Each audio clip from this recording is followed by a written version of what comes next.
While generating ideas, it's very useful to use thinking tools, which are the formula of thinking outside the box.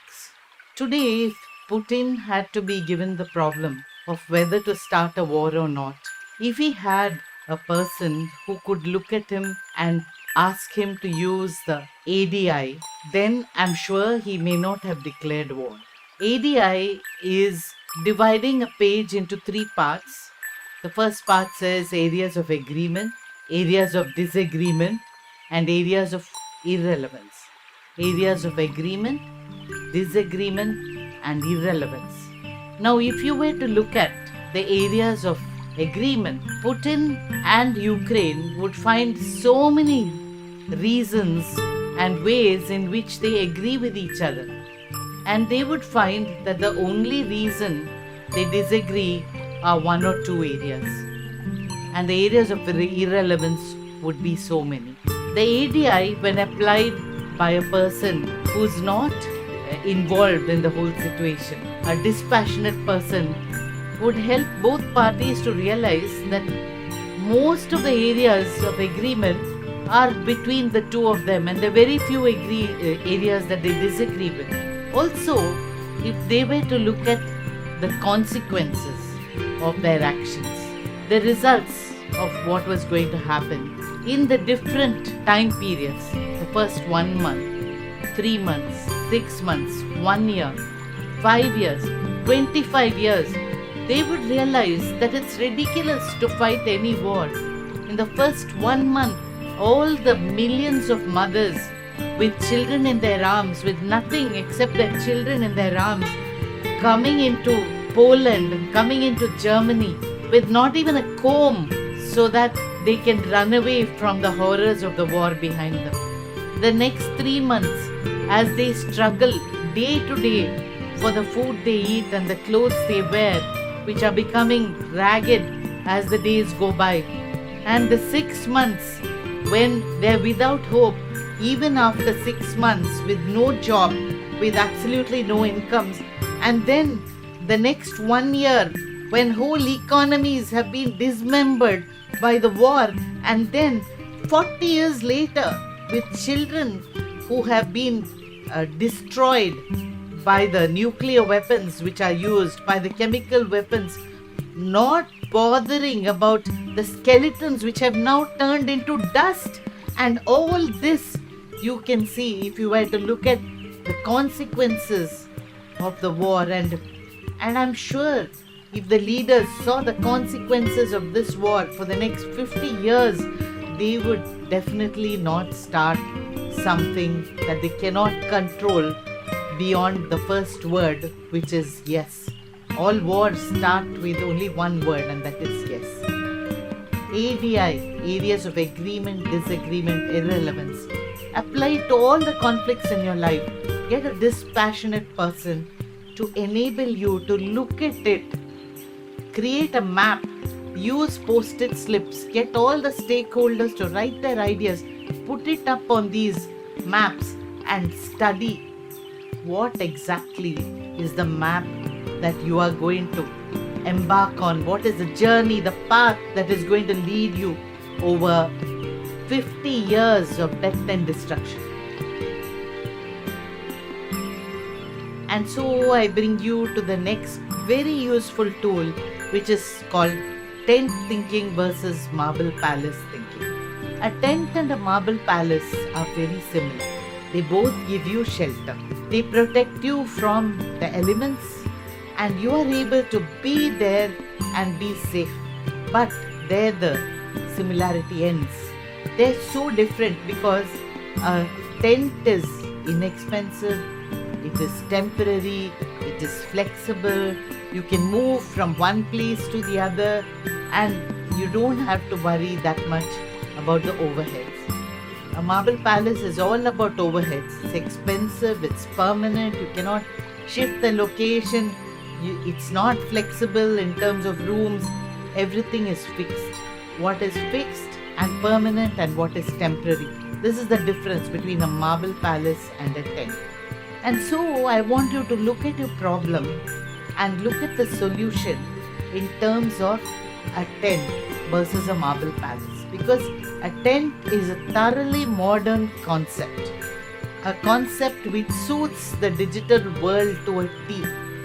Like, I will give you an old example which you can use to apply to your problem. The ICICI Bank had 6 branches. This was in the year 1992.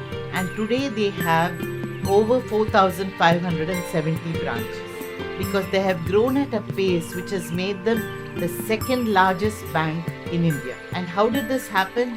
They used tent thinking versus marble palace thinking. They said, why should we hire expensive space in cities like Bombay? Why don't we go to people who already have the space? So they went to schools, they went to petrol pumps, they went to panchayat offices, community halls, and they set up their offices there. Look at the office which they set up at the Vidyodaya school in Chennai. They went to the school and they said, we take care of all your banking needs right at your desk, and all the parents can use the bank and the students can learn about saving through the bank. Just give us a space, a single room in your school. And this branch ran for several years, over 2 decades almost. And what they did was, they operated with no rent and they operated with no marketing. Just imagine the savings and imagine the balance sheet of that branch. And so several locations were chosen, and today banking is done in the furthest village using a handheld device in a kirana shop. And today you have, of course, the convenience of net banking, and you don't need a space at all, though lots of banks still have spaces. But this was the breakthrough, like the Walmart breakthrough in getting their provisions and their products. This was the big breakthrough for ICICI Bank, tent thinking versus marble palace thinking, where you did not need to spend something which took up a large part of your expenditure. Outsourcing. Like someone was saying that her son asked her to find a bride for him. He says, I have no time, I'm outsourcing it to you. And she was very successful in doing that, using all the different websites. And she found the girl of his dreams on a website. The digital mediums, as Alvin Toffler foresaw so many years ago, create an ideal method for you to reach out and do your business at the lowest possible cost. I remember meeting many years ago a billionaire who was able to sell a number of products on television, and this was in Singapore. And so I asked him, you must be having huge production capacities. He said, no, I don't produce anything. I just find an entrepreneur who's willing to produce whatever I want. I help him by introducing him to a banker. Then I said, you must be having great logistic facilities. He said, why? I go to a courier and they do cash on delivery and everything reaches my bank account on the first day. So I said, what about advertising? He said, so many ad agencies, and everyone, believe me, I pay only after 120 days. And then I said, what about the people who are willing to, answer the midnight calls? He said, why? There are so many people who have call centers and they do all my work and I pay them much later. I said, then what do you do? He said, I make profits. Tent thinking versus marble palace thinking. Apply it to each of the 6 M's: men, materials, machines, methods, markets and money. And you have a solution which is not only easy but also completely profitable, which is really the work of all business to be profitable. I would like to bring you to a revolutionary tool which is called Turn It Upside Down. Turn It Upside Down is a tool when you look at the opposite of whatever you have. When I speak to you, I am making it very simple. But remember, you can't learn to swim by reading a book. You have to dive into the water with your own problems and find solutions. You have to practice, and this is what I urge you to do. Go back and Use the thinking tools on your own problems and come up with solutions. Turn it upside down. I first became familiar with this tool when I was Vice President Marketing at Apollo. People go to a hospital when you're sick, right? I said no.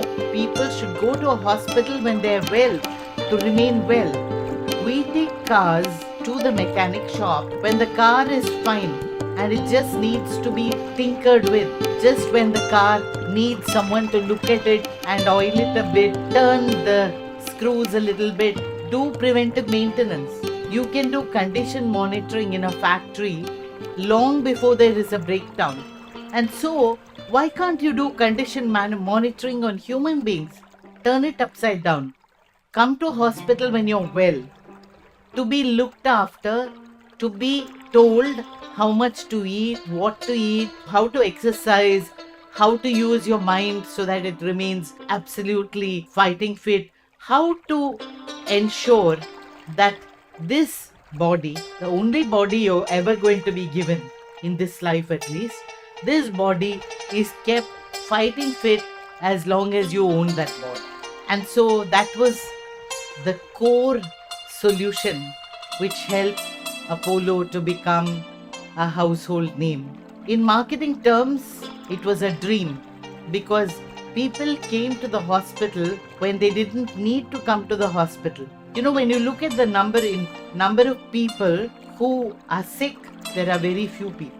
There are so many people who are well, who want to remain well, who would like to remain at the top of their mental, emotional, social, and physical fitness.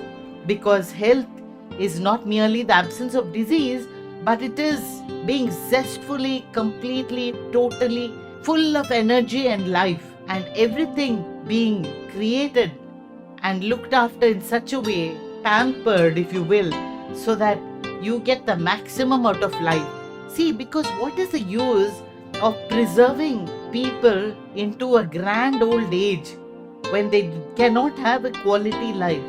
If they'd only if that billionaire had taken care of his health properly, he would be up and about and playing golf instead of being in a wheelchair, wondering when God is going to give him the final call so that he can escape the misery of this body which is refusing to die but is not alive anymore.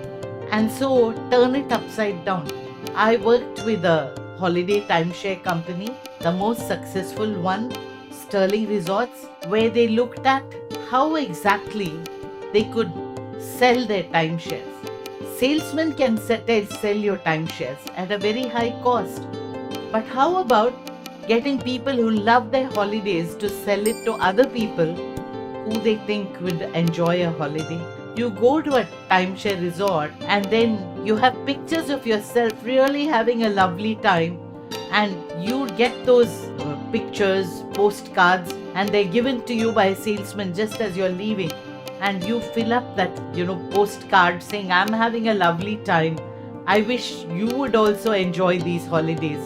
So you just fill up a name and give it to the salesman. He even posts it for you and follows up, and if any of those timeshares get sold, you get a variety of rewards, like maybe a parker pen or even a video camera or even free holidays. And so why would you not painlessly market these products? Because it's so rewarding to do so. Ladies and gentlemen, turn it upside down. Whatever is happening now in your life, turn it upside down and look at how it can be done by somebody completely different, by some method where you don't have to take too much of an effort to get it done. Like, instead of going on holidays, why can't you make your own home like a holiday resort? It is just a shift in your mindset. Think about it, and you would be able to go on holidays every day of your life and enjoy everything that you do. A thinking tool is an easy formula for you to find a solution to any problem that you have. A solution which would ensure that all your dreams come true. Thank you.